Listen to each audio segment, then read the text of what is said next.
Selamat pagi. Ini komen dari Pak Firdiana. Ini keren Jess. Ya, ini beliau mengomentari dari konten saya yang berhubungan dengan Pak Fran kalau tidak salah ya, yang berhubungan dengan sudah mengikuti pola, terus kemudian perutnya kempes. Nah, nanti kamu tonton, klik linknya Pak Firdaus ini, kamu tonton kontennya deh.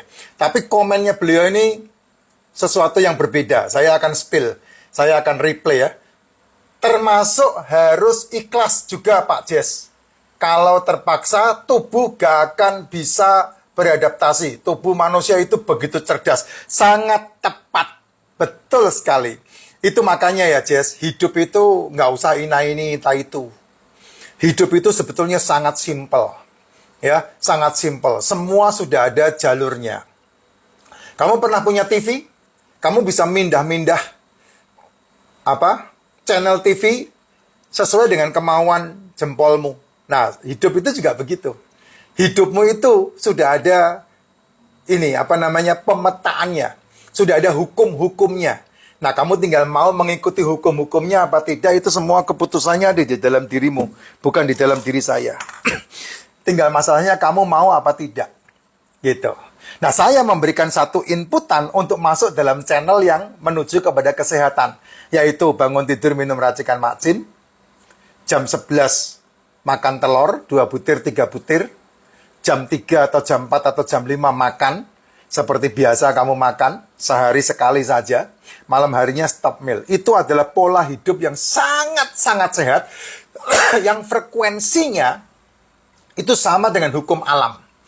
Hukum alam yang pertama sudah ada dalam tubuhmu. Hukum itu adalah ketika kamu menuju ke tidurmu, ya, dari jam 7 atau jam 6 sore sampai menuju tidurmu, maka kamu harus memperlakukan sistem sarafmu sesuai dengan gelombang otak. Di mana gelombang otak dari beta, dia bergerak menuju ke theta. Ke alfa. Dari gelombang beta bergerak menuju ke alfa. Lalu dia menuju ke theta. Dan kemudian baru ke delta. Kamu bisa tidur nyenyak. Nah, itu gelombang otakmu seperti itu. Yang terbaik tidak makan. Makanya kalau kamu makan di tengah malam itu salah. Kamu makan saper itu salah. Karena apa? Karena memang bukan waktunya makan, itu waktunya tidur. Kecuali kamu punya aktivitas yang berlanjut. Nah, itu bebas saja. Karena apa? Karena energinya kepake, gulanya dimakan. Kalau enggak, gulanya disimpan di dalam tubuhmu. Dan tubuhmu tidak ada gudang penimbun gula. Yang ada adalah dititipin di lemak-lemak tubuh sehingga kamu akan semakin endut. Kalau kamu sudah tidak bisa lihat titikmu sendiri, berarti kamu problem. Laki-laki. Ya, itu yang pertama. Yang kedua, gelombang otak ketika kamu bangun tidur. Kan kondisinya delta ini, tidur nih. Ketika kamu dalam kondisi delta, pagi bangun, maka dia bergerak menuju ke theta. Dan kemudian bergerak menuju ke alfa, baru bergerak menuju ke beta. Kamu sadar 100% seperti sekarang kamu dengerin VT saya. Itu pergerakan gelombang alamiah tubuh. Kamu mau perempuan, kamu mau wanita, kamu bencong, kamu mau orang tua, kamu mau anak-anak, sama.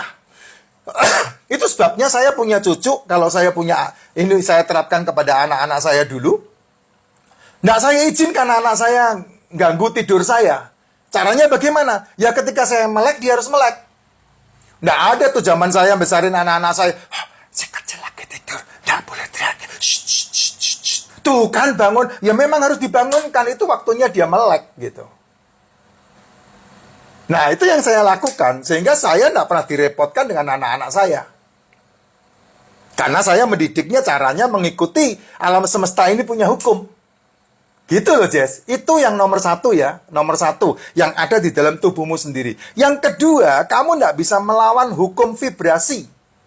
Kamu tidak bisa melawan hukum vibrasi. Ini hukum kedua dari 12 hukum alam. Saya ulas sedikit. Semesta ini hanya akan merespon getaran rasa. Ingat, getaran rasa. Makanya kamu seringkali mendapatkan kayak model wangsit. Oh, ini kayaknya hari mau hujan ini. Ya, rasa. Getaran itu rasa. Kalau getarannya sama, maka kamu akan mendapatkan hasilnya sangat luar biasa. Contoh, ini kamu punya kaca. Coba kamu kasih gula atau kasih garam halus kaca. Kemudian getarkan kacanya. Semua partikel yang ada di atas kaca pasti akan membentuk lingkaran dan tidak bisa berubah. Pasti akan membentuk lingkaran. Dia akan melingkar gitu, bentuk lingkarannya. Nah, itu dia. Semua benda-benda cair yang mengental, entah itu madu, entah itu shampoo, ya, pokoknya yang mengental. Benda-benda cair yang mengental. Kecap yang kental termasuk ketika kamu masukin ke gelas atau masukin ke piring, kemudian kamu kasih air sedikit, kamu goyang-goyang begini, maka dia akan membentuk heksagonal. Makanya kamu seringkali tertipu dengan madu yang ditunjukkan, ini madu asli, nih buktinya dikasih air membentuk heksagonal. Shampoo pun begitu. Makanya kamu jangan salah. Selidiki dulu apa yang saya ngomong ini loh, bacot saya ini loh, sudah membuktikan. Makanya saya berani bercuap-cuap mau-maunya saya gitu. Kemudian ada hukum lagi dari 12 hukum. Dari 12 hukum yang ada di muka bumi ini yang disebut hukum alam, maka ada hukum yang namanya hukum law of attraction. Kamu mendapatkan apa yang kamu fokuskan. Law of attraction. Kalau mereka menyebutnya loa. Tidak segampang itu. Loa itu tidak segampang itu. Law of attraction itu adalah apa yang kamu pikirkan, itulah kamu. Kamu pikir sakit, ya kamu jadi sakit. Kamu pikir kaya, kamu jadi kaya. Kamu pikir sehat, ya kamu jadi sehat. Tapi, tidak bisa serta-merta itu yang kamu dapetin. Karena ada hukum yang lain yang membuat keputusan itu dirimu. Yaitu apa? Kepada siapa kamu berteman, kepada siapa kamu berkumpul, kepada siapa kamu membangun korespondensi, itu yang menentukan hidupmu. Makanya di dalam kitab saya, diungkap di sana, pergaulan yang buruk merusakkan kebiasaan yang baik. Nah, sekarang pergaulanmu, 5 dari 6 orang yang kamu punyai sebagai tempat bergaulnya kamu itu siapa? Nah, itu menentukan kamu. Meskipun kamu punya law of attraction yang sangat positif banget, tapi pergaulan kamu itu menentukan. Jadi kalau kamu bergaul dengan 5 orang yang penyakitan, mereka selalu berbicara tentang penyakit, kamu jadi orang yang ke-6. Beneran? Kalau kamu bergaul dengan 5 orang yang sangat miskin dan mereka selalu membicarakan kemiskinannya, kamu menjadi orang yang ke-6 yang akan menjadi ikut-ikutan miskin. Itu tidak bisa kamu lawan, meskipun kamu ada hukum law of attraction. Karena pikiran akan mempengaruhi situasimu. Nah, pikiranmu dikendalikan sama 5 orang itu. Makanya ada orang-orang mengatakan di sekeliling kita ya, yang dikatakan, kamu punya kekayaan, kamu punya kesehatan tergantung dari 6 orang di sekelilingmu atau 10 orang di sekelilingmu.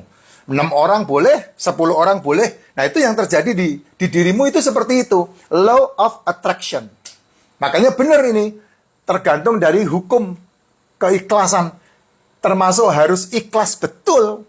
Kalau pertanyaannya konten yang sebelumnya yang dikomen sama Bapak ini kan bicara masalah dia sudah 2 bulan mengikuti pola makan saya, tapi tidak menghasilkan atau perutnya jadi kempes. Ya iya, karena memang proses tubuh itu butuh waktu 90 hari. Makanya buku saya ini kan, kalau kamu pernah beli buku saya ini, 90 hari mengubah, apa ini judulnya nih? 90 hari mengubah, nih, saya tidak bisa pakai kacamata. Sebentar. Nih, ya, 90 hari mengubah kehidupan. Mengubah kehidupanmu dalam 90 hari. Ini buku saya nih. Udah 4 kali cetak, tapi belum masuk ke Gramedia. Nih, untuk membahas tentang kehidupan diri kita, Jess. Nah, kamu hubungin Vira kalau dapat itu. Nanti linknya dikasih. Ada linknya di Vira. Itu loh, Jess. Jadi benar-benar butuh sebuah keikhlasan sehingga kita tidak terpaksa menjalaninya. Karena apa? Hidup ini seperti nanam benih. Coba kamu nanam benih, kemudian tiap hari kamu korek tanahnya. Kamu tidak akan melihat benih itu tumbuh. Dipatok ayam, iya. Tapi kalau kamu tanam benih itu, biarkan benih itu mati, maka benih itu akan tumbuh dengan sendirinya. Dan kamu akan melihat kebahagiaan itu. 3 bulan. Tidak lebih dari itu. Kamu melihat segala sesuatu tergantung benihnya apa ya. Kalau kecambah mah hari ketiga, hari kelima udah tumbuh. Tapi kalau mangga, kurma lebih lama lagi. Gitu. Nah, semuanya ada dalam dirimu. Betul Pak Jos ini. Komennya saya setuju banget.